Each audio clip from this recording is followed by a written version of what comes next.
Hi everybody, Dana Sparks, broker of Maximum One Greater Atlanta Realtors, and today's contract tip is more of a just a point of practice tip for agents right now in this market. So in the Metro Atlanta market right now, we are experiencing what we call a fast market. What that means, another word for it, is a seller's market. And in essence, what we are experiencing is there is a higher demand than there is a supply of residential homes to purchase right now. Now, this does generally vary by price range, so forth and so on. But overall trending right now is that we are experiencing a seller's market. And so a lot of times we have buyers putting multiple offers in on or a seller receiving multiple offers on properties going under contract quickly, sellers losing out on properties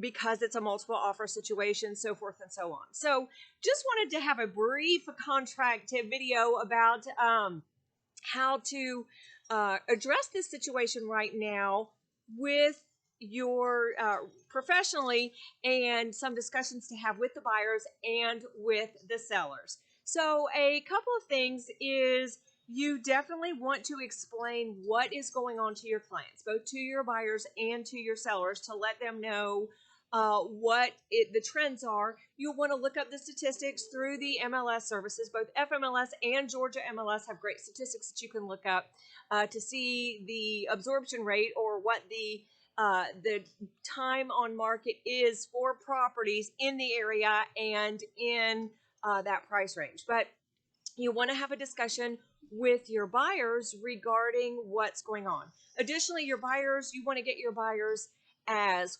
qualified financially as you can with a lender, so that there won't be any delays, and so that they know they will be financed, and if they're getting a loan, additionally, to make the buyer's offer as strong as possible. Also, you hear the highest and best. Well, always in a fast market, your buyers should be putting in their highest and best offer regardless, not necessarily having to wait for a seller listing agent to come back and say, we have multiple offers, we're now looking at highest and best. So those are just also buyers are also looking at properties online. There are a ton of sites that a buyer can see a property online. The big ones: Zillow, Trulia, Realtor.com, Redfin, as well as every brokerage's website, as well as every agent's website if they have IDX reciprocity.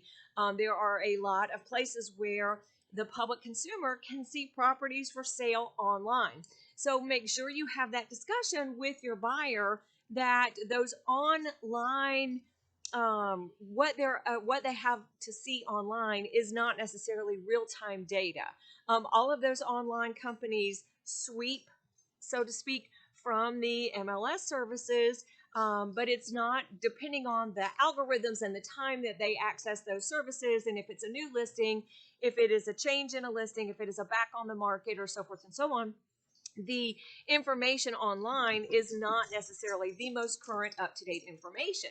So a buyer might see something online that says active when you check an MLS service, or you actually contact the listing agent and you find out that it in fact is already under contract, and either under contract with a kickout provision, or under contract scheduled to close, or under contract and due diligence. So there's a lot of information that you as the real estate agent have access to that the public does not have access to. And when you explain this information to your buying public, you can help alleviate a lot of their frustrations and doubts about you. So also along these lines, if you don't preempt this discussion and have this discussion with your buyer up front, then if you have this, then what happens is the buyer, you search the MLS, you see everything based on what they had said they were looking for. You've shown them properties, you've searched the MLS systems, both FMLS and Georgia MLS and Navica, and whatever is the local MLS system in your area. Parenthetically, if you are in Metro Atlanta, I encourage you to look at Georgia MLS in addition to FMLS. As a broker, there's a difference in cost between joining Georgia MLS and FMLS. And there may be some brokers that only belong to Georgia MLS. So there may be some additional listings on that listing service that you would not necessarily find on another listing service. So that's a hint for you agents, as well as to prospect through a neighborhood that your buyer is looking in. Now, if so, what happens is if you don't have this discussion with your buyer up front, then you're going to show them everything that is available in their price range in their area that they told you they were looking for. And there's nothing else to see. No new listings have hit the market. Everything is either under contract or pending sale, with a kick out, under due diligence, past that, so forth and so on. Then the buyer goes home and they look at their computer and they look at these public facing sites and they see all these properties for sale that show active. So they might mistakenly get the impression that you don't want to work with them, or you have something better to do and you just don't want to go see any more properties because they're seeing all this stuff active online. You know, as a professional and from your search in the MLS systems, as well as your communication with the agents, that no, in fact, these properties showing online on the internet as active are not really available, or are available with certain stipulations, like I said, due diligence, kick out, whatever. But what happens is the buyer might not believe that, and so the buyer might go find another agent or drive by a listing, so forth and so on.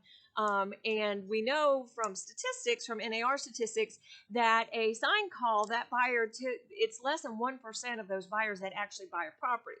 So if a buyer calls a listing agent, even when the property is under contract, that listing agent might choose to show that buyer in order to get a buyer to pursue for other properties. So I just want to bring to your attention that in Georgia license law, if a buyer approaches you, obviously you're going to ask if they are working with another agent or another broker. And what I want to bring to your attention regarding Georgia license law is the following information. That if, hang on, let me find it for you.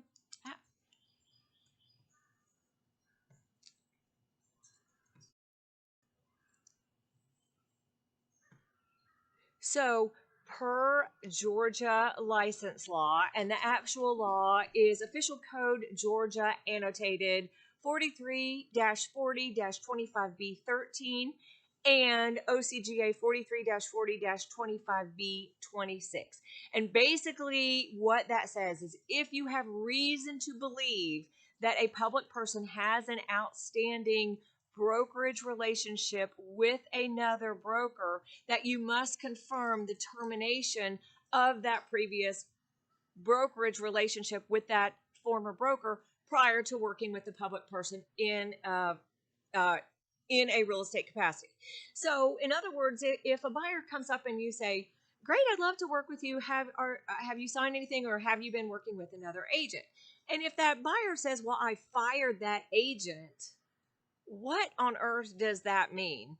Or I don't know if I've signed anything or I fired. Well, you don't know what fire means, number one. And additionally, we don't know what the terms of their previous brokerage relationship was with their previous broker. So they could have fired the previous broker from representation, but not necessarily compensation. Those are two completely separate issues. And generally speaking, a unilateral termination of a brokerage agreement is a default by the public person and does not alleviate their obligation for compensation given certain circumstances. Again, that is based on the listing and the buyer brokerage agreements in both the GAR forms and the RE forms. But nevertheless, if you have reason to believe, so if they say they fired their former agent, that does give you reason to believe that they had worked with another broker.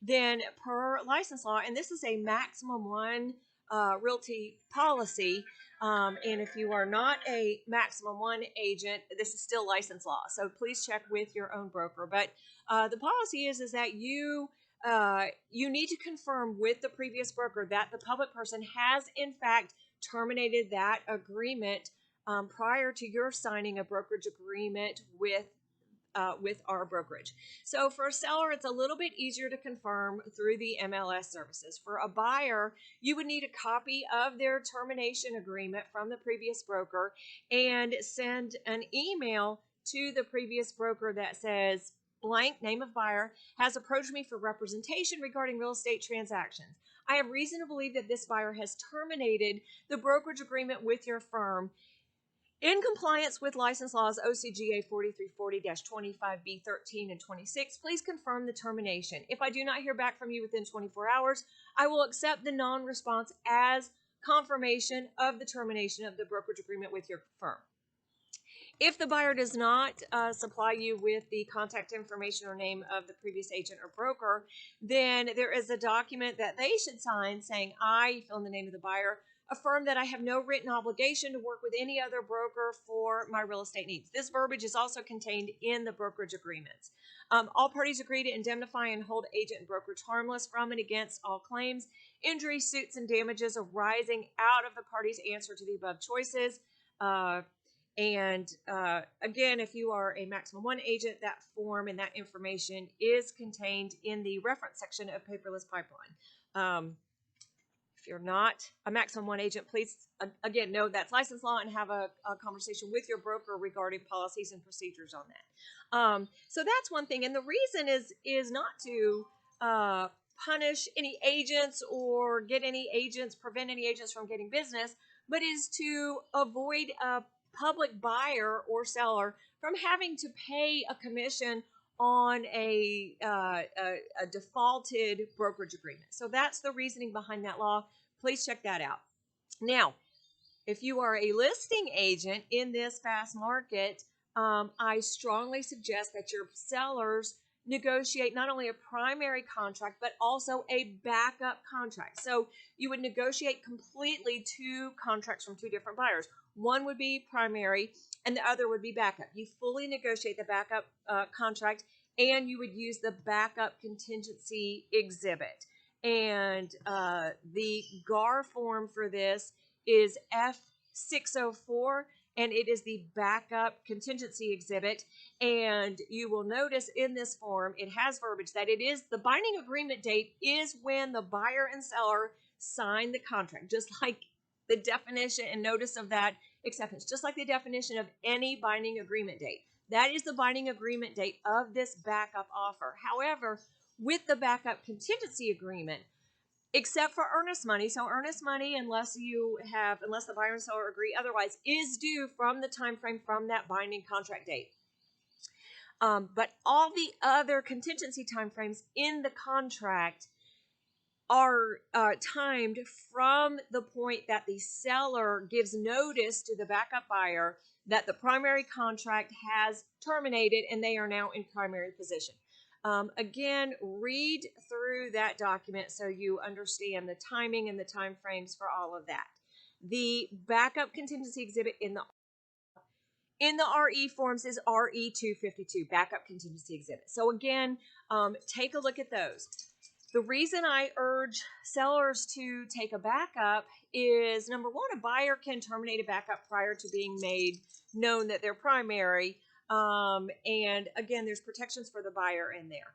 But what's happening is, as buyers are missing out on homes, buyers might be making multiple offers on more than one home, and then just to get under contract with something, and then making a decision in their due diligence period to terminate a contract. So if a seller has a primary contract and a signed backup contract, then if buyer number one terminates within the due diligence period, whether this is a buyer strategy or just a termination in due diligence period anyway, then the seller doesn't necessarily have to go back on the open market, because they would automatically have a backup contract and just seamlessly go right into that backup contract.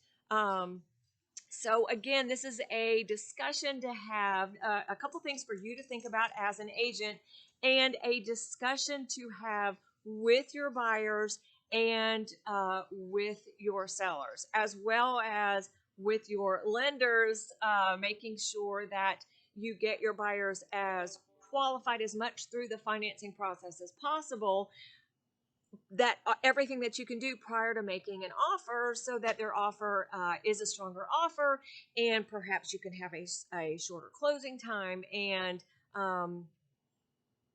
just to make sure that we are helping our buying public, uh, our and our selling public get together and have transactions that are smooth and close, and to everyone's happiness and satisfaction. So hope this, not really a contract tip, but maybe a point of practice tip with a couple of contract forms, helped you guys out.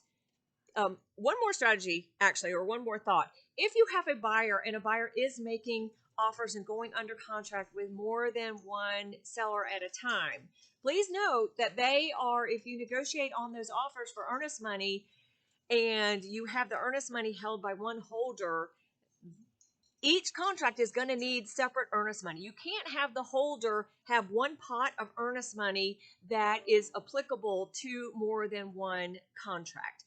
So that's one thing to note. And something else on that, but I can't. Oh, the other thing is a buyer can buy as many houses as a buyer wants, that they have the money to buy, the inclination to buy, or if they have termination rights protecting them in the contract. However, a seller can only sell a house to one buyer at a time. So the backup puts them in backup position or secondary position, but that seller will only have one primary contract, and a seller may only have one backup contract because the backup contingency exhibits specifically reference the primary contract. Hope this point of practice tip helped you out. Thank you guys so much for watching. Dana Sparks, broker of Maximum One Greater Atlanta Realtors, satisfying your needs with service, innovation, and education.